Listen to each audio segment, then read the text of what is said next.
Hello and welcome to Who Wore It Better, where I review Raw and Smackdown back to back and try and figure out which show won for the week. Before we begin the review, I do want to do a quick little plug here. Today a video was released on Christian Maracle's channel. He's the WWE Sins guy. I did a guest narration spot with him for Everything Wrong with Survivor Series 2017. I'm going to put the link to it in the description and in the little gimmick in the upper right hand corner of your screen. I really had fun doing this video with Christian. I think it turned out really well. I hope you guys enjoy it, and with that, let's go on to the review. Raw in Los Angeles begins with Kurt Angle coming to the ring. It sounds like he's about to make a match between Roman Reigns and Samoa Joe for the IC title, but then Jason Jordan interrupts and everybody hates him. He gets some of the loudest boos of the night. And I think Jordan's really playing up the whole entitled, like, whiny thing. He does it a little bit in this whole segment where he just kind of whines his way through the whole bit. I think it's really working well for him. Like, he's really coming into his own with this character where it's like he still feels like super justified and like 100% correct in what he believes, yet the fans just still shit on him. At least now it's like they're kind of going with it and embracing the aspects that people don't like about the gimmick. So Jordan says he wants Roman Reigns. Roman comes out and he actually wants Samoa Joe. Samoa Joe comes out. He accepts Roman's challenge, but then Jason Jordan suplexes Roman. So now Roman says, I want to fight Jason. So a bit of a kind of convoluted three-card Monty gimmick into how we get to this match, but we do have an IC title match between Roman Reigns and Jason Jordan. And it's a very good match between these two. If you remember the match they had in the build to No Mercy earlier this year, it was a lot like that, but I think even better. It was elevated from there. Good selling of the leg by Jordan here. Booker can't make up his mind if he likes Jordan or hates him. He just keeps flipping. Like, literally every other line from Booker T, he's flip-flopping on Jason Jordan. Roman wins the match. He retains the title after hitting the spear on Jordan. And again, great match. Great way to start the show. So he wins. Samoa Joe, who was on top of the ramp the whole time, makes his way down in the ring and starts fighting Roman. And then Jordan suplexes Samoa Joe, and then Roman gives him a Superman punch for his efforts. So that was pretty much the whole thing. It was pretty much from the beginning to end, the whole opening segment to the match to everything afterward was 40 minutes. 40 minutes of the show was dedicated to Roman, Joe, and Jordan. I think that it was, it really flew by though, especially for me because I had DVR and I fast forwarded through the commercials, but I think it was a really good use of Jason Jordan here. I think he really got a chance to shine, really elevated him even in defeat. Eventually, if he's going to be doing this full-bore heel thing, he needs to start winning more matches, and so I think he needs to start elevating himself and winning more against other mid-card guys where he can beat them. He can't keep going against Roman Reigns every week and Samoa Joe every week because he's never going to win. So he needs to start winning if he wants to be more of a credible heel. We get the in-ring return of Paige going against Sasha Banks in singles action. Paige is flanked at ringside by Mandy Rose and Sonya Deville. Together they're known as Absolution. And by the way, Alexa Bliss, the women's champion, is sitting at the Alexa Bliss commemorative announce seat up in the commentary table. I feel it's so repetitive to see Alexa Bliss there, weekly, every other week, what have you. It feels like so often. I feel like she does commentary more than she wrestles. And the thing is, she's bad at doing color commentary. She's fine as a promo, in the ring, backstage, whatever. But when she applies that to commentary, it just grinds everything to a halt. And I hate it. She does it so frequently. It makes me wonder, it's like, is she hurt? Like, what's the deal with her being there all the time? Is there do the writers really favor her? Like, let's keep putting her on the announce table because that really seems to work. It doesn't. It was a good lengthy match here. Great return for Paige here. The match ends when there's a brawl on the outside between Sonya and Mandy and Bayley and Mickie James, who are there to support Sasha. As the brawl goes on, Paige wins with the Rampage. So Absolution wins the day once again. Again, great match, but my thought at the end of it was, did they give too much away with the return of Paige here? I think a shorter match could have sufficed to try and establish Paige and her team as dominant and really wreaking havoc on the women's division. For it to be such a long competitive match, it just seems like they were giving too much away with her return. You could have saved a match that long and that competitive for something on pay-per-view level, in my opinion. Backstage, Enzo Amore is hyping up the Zoe train. He turns around and then Nia Jax is right in front of him, smiling at him, and she asks, how you doing? And winks at him and walks away. And so now they seem to be putting the wheels in motion for a Nia Jax Enzo Amore relationship, which I don't know how to feel about that. First off, I was surprised that they were about the same height. I figured Nia would have a few inches on Enzo, first of all. But yeah, I'm curious where they're going to go with this, because is it going to be like a comedy thing? Is it going to be some unlikely on-air relationship between these two? I'm cautiously curious as to where they're going to go with it. We go then to the Cruiserweight Fatal 4-Way match. Tony Nese, Drew Gulak, Cedric Alexander, and Mustafa Ali. The winner of this match will face Rich Swann for the #1 contendership for Enzo Amore's Cruiserweight title. And, you know, this is another great fatal four-way between the Cruiserweights. 2 weeks in a row, we've had great Cruiserweight four-way matches. I love this one especially.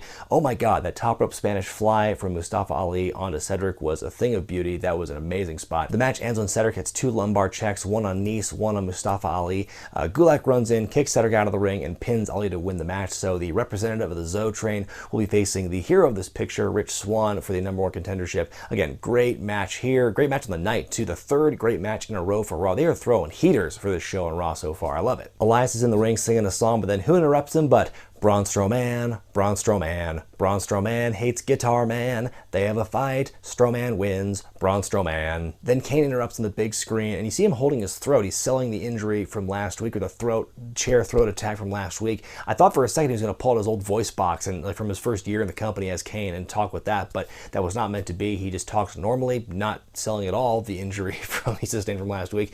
He challenges Strowman to a match for next week on Raw, and really, if it's anything at all like the Big Show Strowman matches earlier this year, I'm kind of excited about that. It really, I mean, with Kane, he's kind of 50-50. He could be a great Kane or a bad Kane at this point in the game, but who really knows for sure? But I am, you know, we'll see where this goes. Maybe it's the blow-off. Who really knows? We get Asuka versus Alicia Fox. This match was more competitive than last week's fight with Dana Brooke, but not by much. Asuka wins via submission, then Absolution make their way to the ring and surround the ring again like last week. They let Asuka leave, similar to last week, but then they get in the ring. Paige butters up Alicia Fox and brings up their friendship, and then the other two, Mandy and Sonya, beat down Alicia Fox. So more of Absolution causing devastation among the ranks of the women's division. It's a stark contrast this week from what we saw this week from the Riot Squad, and I'll get to that a little bit later on the Smackdown side. Finn Balor versus Bo Dallas, 2 former NXT champions going at it here in singles action. Not much to say about the match. Finn wins decisively after a nice little match between the two. I'm just glad they gave Bo some in-ring time this week. I've been a big fan of Bo, especially in the last month or so since I watched Marine 5, and I just loved his performance in that movie. And really, since the Miztourage formed, I think that Bo's been kind of the hidden gem of the group. I've loved his acting and his mannerisms and stuff the whole time they've been a unit. So I'm really digging Bo Dallas, and I hope they do something more with him. I want him to really prosper in WWE in the future. Then here it is, the highlight of Monday night. It's Matt Hardy coming back as WOKEN Matt Hardy. He and Bray Wyatt have like dueling, competing promos on the big screen, like they're interrupting each other. And, you know, again, I love the crowd reactions, not just for the whole night, but just especially for this one. Like, you know how Jason Jordan got some of the biggest boos of the night? Matt Hardy got some of the biggest reactions, the biggest pops of not only of Monday night in LA, but the whole week of Raw and SmackDown.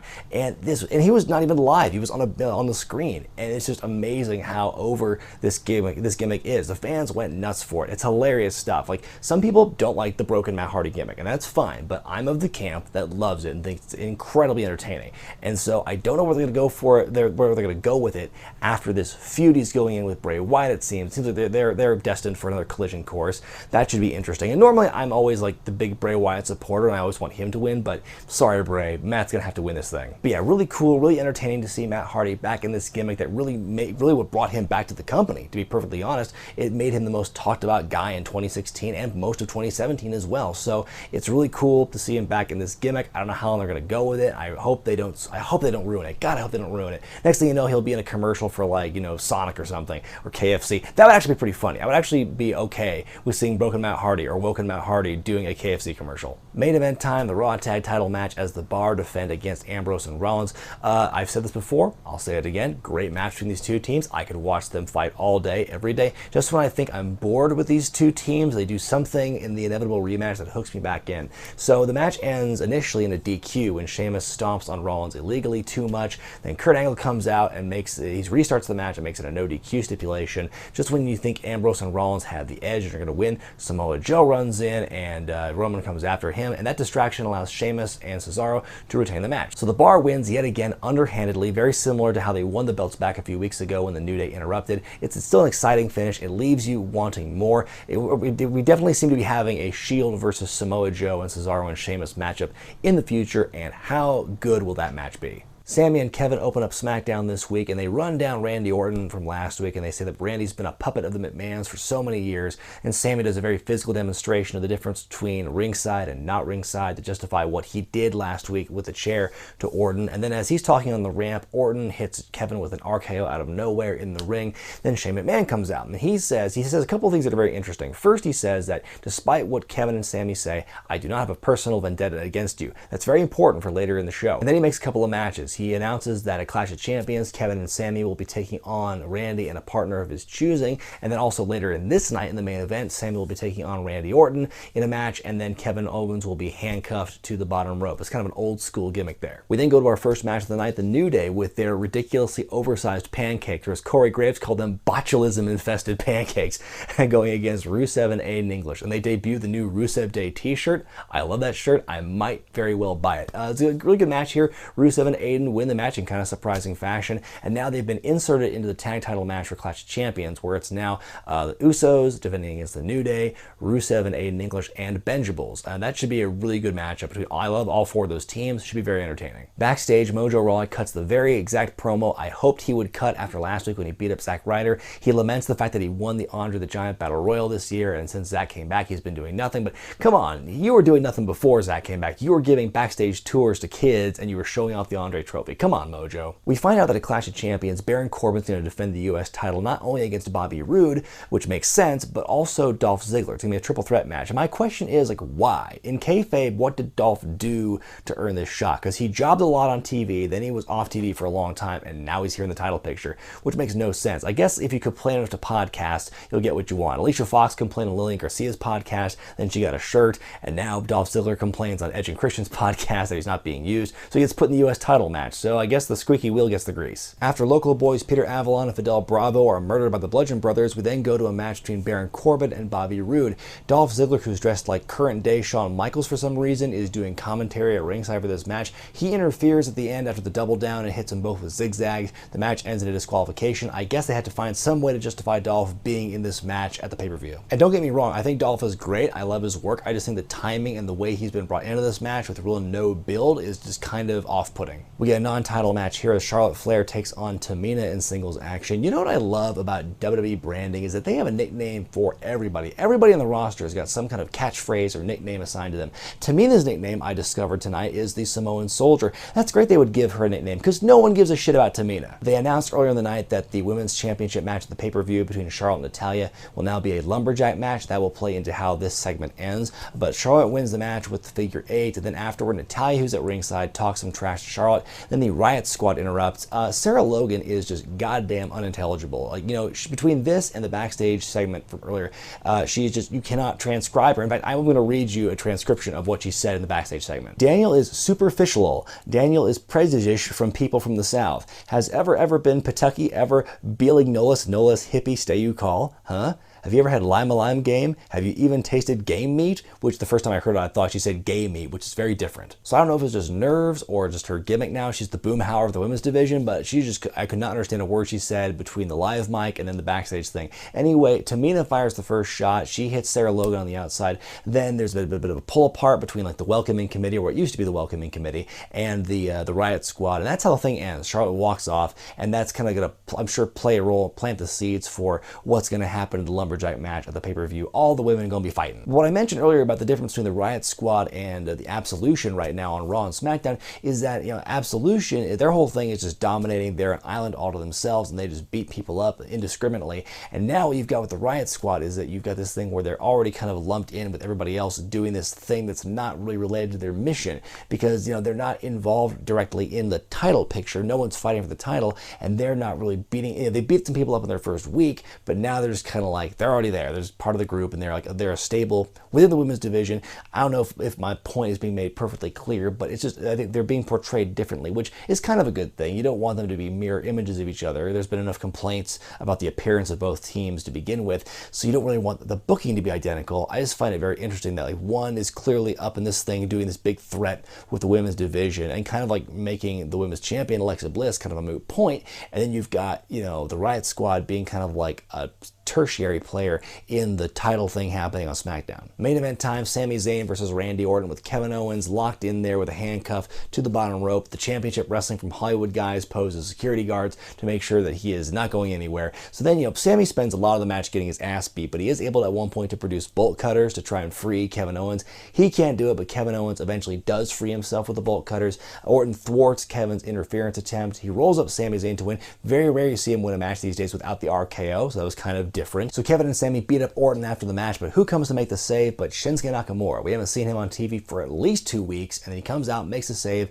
They take turns beating up the heels, and the fans are happy. Then we go backstage to this shot of Daniel Bryan and Shane McMahon watching on the monitor, and then Daniel goes, "So you're done punishing them, right?" And then Shane goes, "Oh, absolutely not. In fact, Clash of Champions, I'm going to be the guest referee in their tag team match, and if Kevin and Sami lose, they're fired." So clearly contradicting what he said at the beginning of the night, saying that he doesn't have a personal vendetta with them, because clearly by his actions, he seems to still have that personal war to wage with them. You see Daniel's face looks kind of perturbed by everything, and again, they're trying to plant the seeds for an eventual, I would assume, a match between these two. It does seem like kind of a waste to have Daniel Bryan come back to fight Shane McMahon, but that seems where they're headed. Time now for me to decide which show won for the week, Raw or SmackDown. Now, I pretty much made my decision at the end of Monday night. I was kind of waiting though. I was kind of hoping SmackDown would do something to wow me, but that was not the case here. Raw wins pretty handily this week for a variety of reasons. I loved the in-ring action for the bulk of the show. Roman versus Jason Jordan was great. Paige and Sasha was a great match. The Cruiserweight Fatal 4-Way match was amazing. Again, second week in a row we've had a great Cruiserweight Fatal 4-Way. The tag title match in the main event was awesome. And I just loved WOKEN Matt Hardy. Oh my God, that was like, that put a big smile on my face, the whole segment. I love the juxtaposition of him doing the promo alongside Bray Wyatt, them doing the laughing counterparts, and then you've got every time it cut back to Matt doing his weird cackle, you could just hear the fans erupt over what he was doing. It was so goofy, but it was so over. Oh my God. I hope that the people in charge, I hope Vince McMahon was listening to the reaction when they went to Matt Hardy and him doing his aha, oh, and the fans going ballistic over that. That was awesome. It was wonderful. It was delightful. With SmackDown, I really enjoyed the match between New Day and Rusev and Aiden English. I'm loving the chemistry now between Rusev and English. I was hesitant at first. I thought that Rusev was going to be brought down by Aiden, but I think they've elevated each other a little bit here in the limited TV time we've seen with them in the last few weeks. The women's title build, I love the stuff, pretty much so many segments backstage and in the ring on Tuesday that really helped build this one match between the women, and you could see Natalya trying to play both sides with, Carmella and Tamina, and then meanwhile she's trying to play nice with the Riot Squad as well, seeing how that plays into things. I think that the overarching thread of the women's title build was really well done. The things I didn't like about SmackDown was again, Dolph being kind of forced into the US title match here. Again, great for him, and I want to see him do well, but I feel it's just kind of forced, and they just kind of dropped him in there. Here, now you're in this US title match. Stop bitching on podcasts about how you're not being used. And then I feel with the Orton, Shinsuke, Kevin Owens, Sami Zayn feud, I feel it's already been overdone. How many times have we seen these two teams fight each other to begin with? How many times have we seen Owens and Sami fight Randy Orton and Shinsuke Nakamura? We've been seeing that a lot already, and so now we're going to get another week of build for that, and then another match to the pay-per-view. I feel it's already kind of overkill, and I'm not that excited about it. So overall, I think Raw won this week. The in-ring action was better on the whole, and of course, you can't beat the return of WOKEN Matt Hardy. Enough said. Let me know what you thought about this week's shows in the comments section below, and vote for which show you thought was better in the gimmick in the upper right-hand corner of your screen. Be sure to thumbs up this video if you like it, subscribe to Wrestling with Wregret, buy the t-shirts at ProWrestlingTees.com, and check out Patreon.com/WrestlingWithWregret for exclusive perks and bonus content. I'm Brian Zane, and I'll see you next time.